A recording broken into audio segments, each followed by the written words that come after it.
Hey everybody, Backpack Hack here coming at you with another trail tip, and I've been waiting for some bad weather to do this video, and today delivered. We're getting snow and sleet and freezing rain and howling winds and 0-degree temperatures even without the wind chill factors.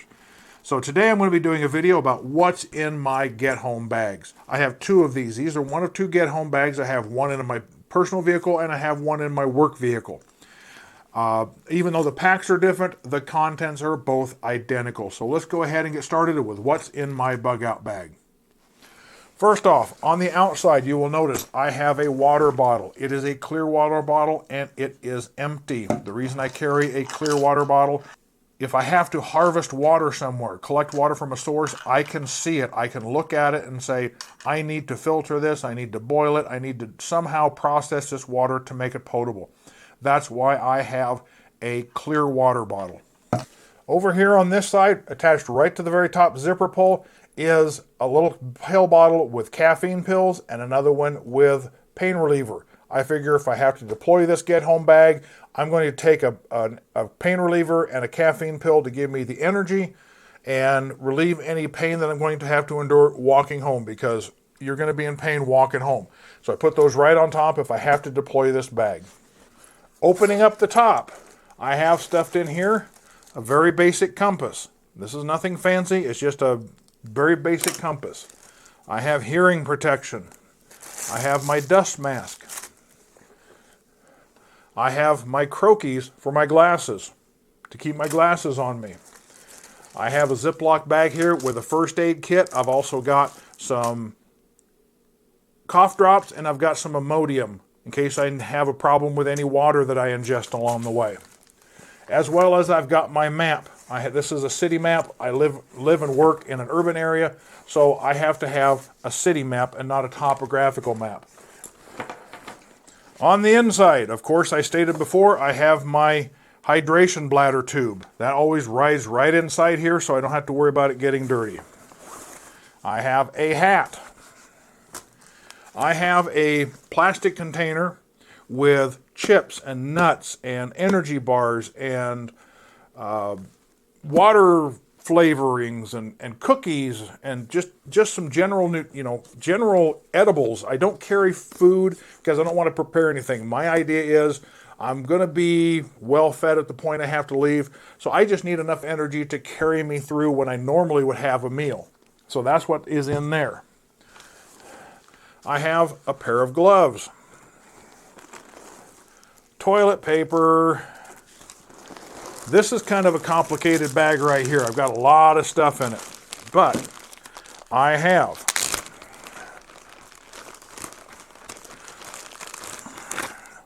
single wet wipes, bug repellent, some hand warmers,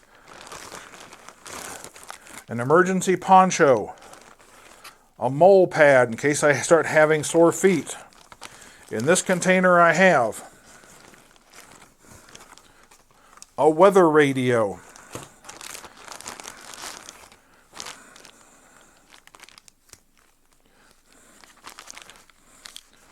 a small charger with a cord to keep my cell phone charged. I have some medical gloves, either to handle somebody who is injured, or if I need to keep my hands clean for some reason, and like always, I keep those vacuum sealed so I know they're in good shape. A vacuum sealed bandana. And the reason I vacuum seal a lot of this stuff is just to cut down on the space it takes up. A 13 and a 30-gallon trash liner. And the last thing in this is a Survive Outdoors Longer Survival Blanket.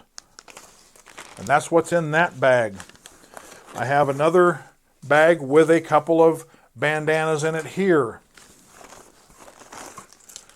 This is kind of a hardware package. I've got a pair of scissors, I've got some duct tape, safety pins, hair pins, key rings, just a little odds and ends of various little things. I've got a P38 can opener. I've got a little razor blade, some twist ties.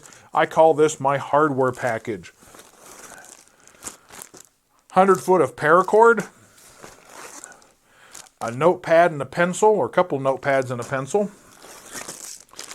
a 4-way hydrant silcock key. I also have a container with my sewing kit in it. This has a sewing needle and some thread in that little 35mm film can.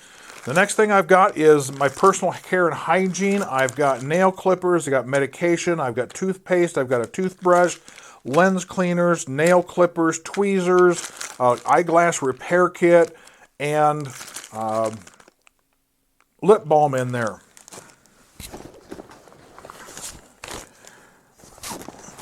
One thing that didn't fit in anything is a little piece of a hose for getting water. That's what I'd use this for. Put this in here. If you wanted to see a video about why I carry this, watch this video up here. And finally, some basic fire starters, some matches and a lighter. I may not ever need to start a fire. I may not ever need to start a fire, but I have that in there. I have a multi-tool. And the reason I keep all this stuff in a Ziploc bag is in case I have inclement weather, have an issue with water, everything is in a Ziploc bag, helping to keep it dry. But I have a spare multi-tool. Even though I carry an original Leatherman personal survival tool with me, having an extra tool is not a bad idea. The only other thing I have in here is a life straw in case I want to be able to draw water directly from a stream to drink. I don't have to, I think it's clean enough that I just have to use a filter to clean it, to drink it. Yep, that's about it. Now, if you were paying attention, you probably noticed there's a few things missing from what came out of this bag. Number one is a flashlight. You didn't see a flashlight, did you? Well, I always advocate having a flashlight in your bag. The reason I don't have a flashlight in this bag is, number one, I always carry a Zebralight SC600FD4+. This is my everyday carry flashlight. It will probably do the job just fine.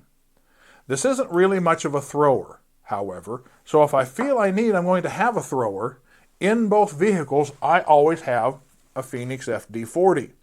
So if I think I'm going to need to have a thrower with me to put a lot of light out there to distance, I can always grab this out of the vehicle because this is coming out of the vehicle. Something else you probably noticed was missing is water. Now the reason this is empty is because if I carried water in this time of year, it's January 11th, it would be frozen and break this. So the reason I don't carry water in something like this is because I carry it in something like this, a stainless steel water bottle. And this is only filled up to about right here. Yes, there's water in it. The reason I only fill it up to here is because when it freezes, it gives it a place to expand into. I've never had a problem carrying water in a vehicle with this type of container. I don't know whether aluminum would work just as good, but these stainless steel containers are perfect for keeping water in your vehicle and letting it freeze. And finally, you're probably wondering, what about personal protection? Well, there's a reason I don't have anything in the bag. That's because where I store this bag is so inconvenient really to get to that any personal protection item I have in there would be rendered inaccessible in an emergency. It would take me simply too long to get to it. So I keep those items up front near the driver's seat where I can get to them quickly. They include pepper gel and some sort of firearm. The reason I keep those up front is if I have an emergency, I'm more likely to come across something on a day-to-day basis where I need this as opposed to an emergency where I need all this. So I'd rather have this stuff up front where I can get to it quick and easy. So with that, if you've been wondering what I have in my get-home bag, now you know. So this is Backpack Cat coming at you with this trail tip. Be sure to like, subscribe, comment, and share my videos. Be safe out there, and I'll see you out on the trail.